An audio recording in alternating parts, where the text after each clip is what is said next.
Je puisse reprendre le micro ici. Merci.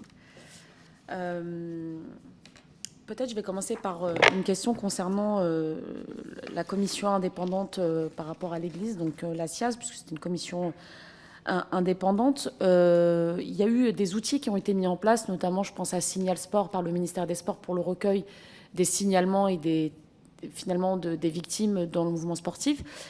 Et au vu des différentes auditions qu'on a pu avoir dans le cadre de cette commission d'enquête, on a parfois le sentiment que le sport, ou en tout cas les fédérations, auront du mal à se réformer d'elles-mêmes pour avancer sur ces questions.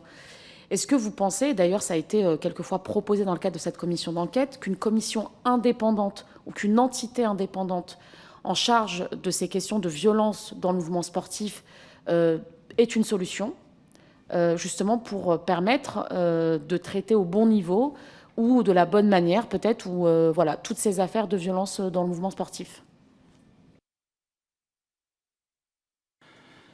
Oui, je pense, enfin, vous avez bien compris que pour moi, il y a deux enjeux de niveaux différents. C'est avoir donc un dispositif ou des dispositifs qui, dans toutes les structures d'accueil des mineurs, soient des dispositifs d'accueil et d'écoute continue de tout ce qui peut dysfonctionner. On a vu notamment, par exemple, en matière de harcèlement scolaire, je dirais, le besoin d'une telle écoute. Ça, c'est la première branche. C'est véritablement le service minimum qui s'impose avec une particulière nécessité ou urgence si ça n'a pas été fait.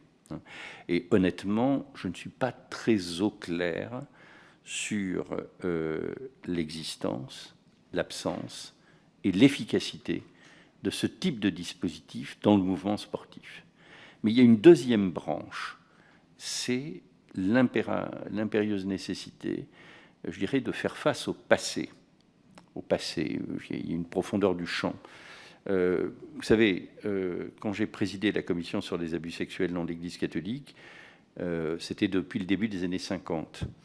J'ai reçu une lettre d'une personne qui avait mon adresse et qui me parle de ce qui lui est arrivé dans un pensionnat des Yvelines dans les années d'occupation, entre 41 et 44.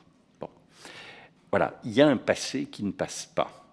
Et ce passé, il faut savoir le regarder et en tirer les conséquences. D'où, je dirais, ma deuxième proposition. C'est un dispositif, en réalité, d'enquête sur le passé. À mon avis, ces deux dispositifs doivent être indépendants. Naturellement, ils doivent être financés par, selon le cas, ça peut être le mouvement sportif, ça peut être des cultes, ça peut être l'école publique, mais être financé par, ça ne veut pas dire dépendre d'eux au jour le jour. Il faut naturellement que les deux dispositifs, je dirais, d'écoute au fil de l'eau de toutes les alertes sur des violences qui peuvent être commises et d'enquête et d'état des lieux sur le passé soient vraiment indépendants, comme notre commission était indépendante. Moi, j'ai été nommé par la conférence des évêques et la conférence des religieux et religieuses, donc par des instances catholiques. Mais j'avais un budget, c'est la seule fois de ma vie où j'ai pu travailler à budget ouvert. Je n'avais pas de plafond. Bien. Et j'ai pu m'organiser comme je le souhaitais.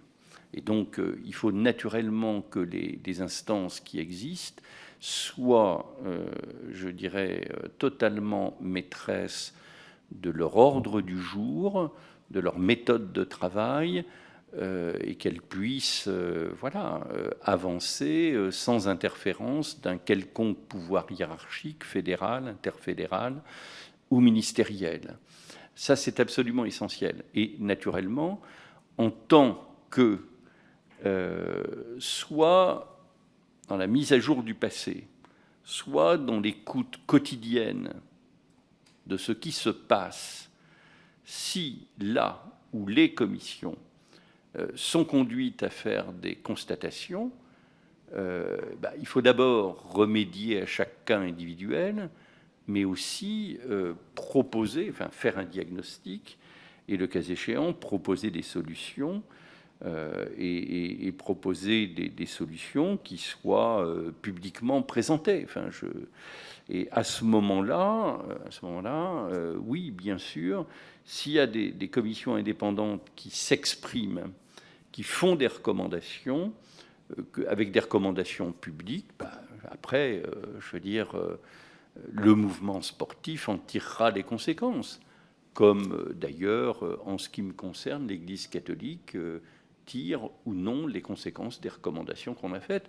Et tout ça se fait au vu et au su de tout le public. Et à ce moment-là, je veux dire, les pouvoirs sportifs, comme tous les autres pouvoirs, retrouvent pleinement leurs responsabilités. Parce que les commissions indépendantes, c'est bien, mais il y a aussi un moment où il faut donner un espace propre à la gouvernance des organes concernés.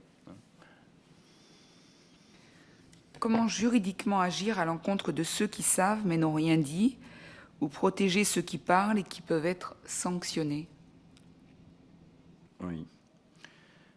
Je pense qu'il y a quand même le code pénal. Le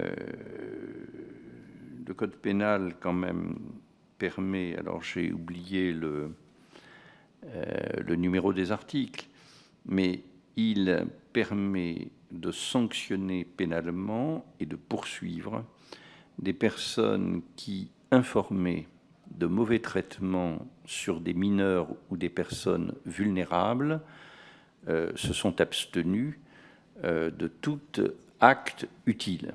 Par ailleurs, le même code pénal institue un délit pour les personnes qui, connaissant un crime, ne l'ont pas dénoncé alors que le crime pouvait être réitéré. Autrement dit, on a plutôt surabondance de bases juridiques qu'insuffisance de bases juridiques pour poursuivre les personnes qui ont été informées, qui ont su et qui n'ont rien fait.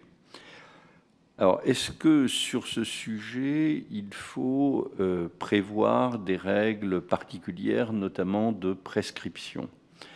Nous avons considéré que pour les crimes sexuels, le législateur, je crois que c'est en dernier lieu en 2018 ou 2017, non, c'est pas en 2017, c'est en 2018 ou 2019, a prorogé les délais de prescription, notamment pour qu'en matière criminelle, ce délai, donc d'abord, commence à courir à l'âge de la majorité et qu'il soit porté de 20 à 30 ans, ce qui fait qu'un mineur victime de violences sexuelles pendant son enfance peut, jusqu'à l'âge de 48 ans, dénoncer et provoquer des poursuites. Fallait-il aller plus loin ?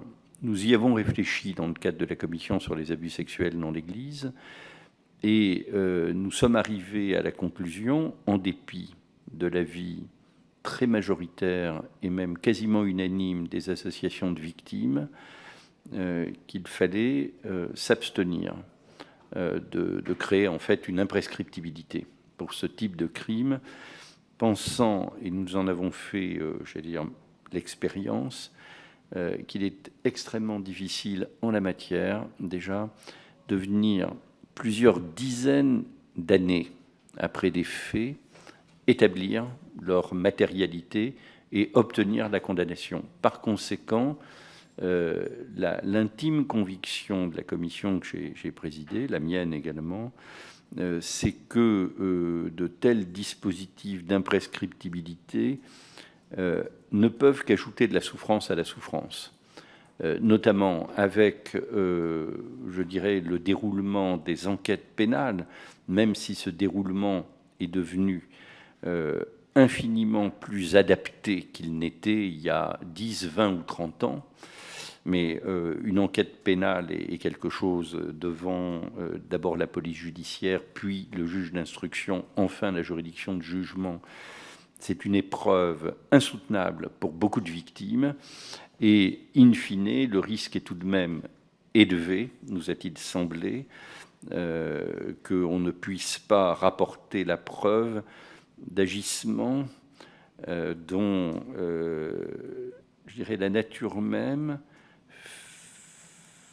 fait qu'il ne laisse pas de traces, à la différence, je dirais, des coups et blessures, des crimes de sang, et par conséquent, voilà, pas d'imprescriptibilité. Et nous avons pris la même position pour les délits qui sanctionnent l'absence de dénonciation des auteurs d'infractions, de crimes ou de mauvais traitements portés sur des enfants et des personnes vulnérables. Voilà. Alors, qu'est-ce qu'il faut faire ? Il nous est apparu bien plus adapté, et ceci nous a été reproché avec beaucoup de vigueur par, encore une fois, un certain nombre de milieux catholiques et même des conférences épiscopales étrangères. Il est bien préférable de mettre en place, en réalité, des dispositifs autonomes de reconnaissance et de réparation.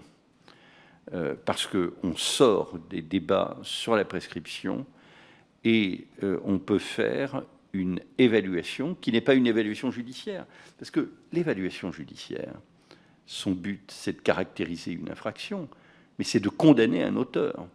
Or, les auteurs, aussi dans l'affaire dont je me suis occupé, avaient disparu ou étaient hors d'âge dans une majorité de cas. Et le sujet, en réalité, ça n'est plus de condamner pénalement des nonagénaires, à supposer qu'on le puisse, parce que prescription, parce que problème de preuve.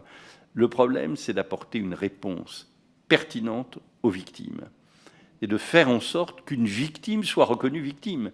Et j'ai entendu et j'ai lu des écrits de personnes d'une mauvaise foi inouïe dire que la SIAZ avait recommandé de condamner des personnes. Nous ne condamnons personne, nous ne nommons personne, nous ne nommons aucun coupable.